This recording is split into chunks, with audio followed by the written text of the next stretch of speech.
எப்படி இந்த கண்ணன் வந்து மகாபாரத குருஷேத்திர யுத்தத்தில் வந்து எந்த ஆயுதமும் வேண்டாமல் ரதத்திலே உக்காந்துட்டு எப்படி ஜெயிச்சானோ அந்த மாதிரி ஒரு ஆஃபீஸ்லேயே உக்காந்துட்டு எல்லா படத்தையும் ஜெயிக்க வைப்பார், எல்லா படத்தையும் வெற்றி படமாக்குறாரு. எத்தனையோ ஒரு இன்சிடென்ட்ஸ் இருக்குது அவரை பற்றி சொல்கிறதுக்கு. ஒன்று மட்டும் நான் இது இப்போ சொல்கிறதுக்கு நான் சொல்கிறேன். அதாவது எஜமான படம் உதயகுமார் டைரக்டர், அவருக்கு அந்த கதை சொன்னாங்க, ரொம்ப நல்லா இருந்தது. அது நல்லவருக்கு நல்லவன், ரொம்ப சென்டிமெண்ட்டாக ரொம்ப நல்லா போன படம் அது. அப்போ சரவணன் சார் சொல்லிட்டு இருந்தாங்க, இதே மாதிரி ஒரு சென்டிமெண்ட் படம் எடுக்கணும் அவர் பிரதர், நல்ல கதை பிடிக்கணும்னு சொல்லியிருந்தாங்க. அப்போ நான் அவர்கிட்டே சொன்னேன், சார் இந்த மாதிரி உதயகுமார் நல்ல கதை வச்சுருக்காங்க, நல்ல டைரக்டர், அவர் படம் பண்ணலாமா அப்படின்னு சொல்லி.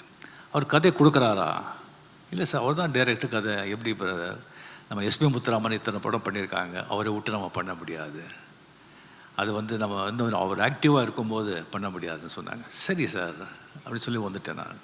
அதுக்கப்புறம் ஒன் டே முத்துராமன் சார் வந்து கூப்பிட்றாரு, ரஜினி ஷூட்டிங் இல்லைன்னு கேள்விப்பட்டேன், நான் இவேஎம்ல இருக்கேன், சரவணன் சார் கூட இருக்கேன், இங்கே வரையான்னு சொல்லிவிட்டு. சரி, அங்கே போகும்போது சொன்னாங்க, இந்த மாதிரி நான் வந்து சார்கிட்ட சொல்லியிருக்கேன், நீங்கள் அந்த படம் பண்ணுங்க அப்படின்னு. சரவணன் சாருக்கு மனசே இல்லை.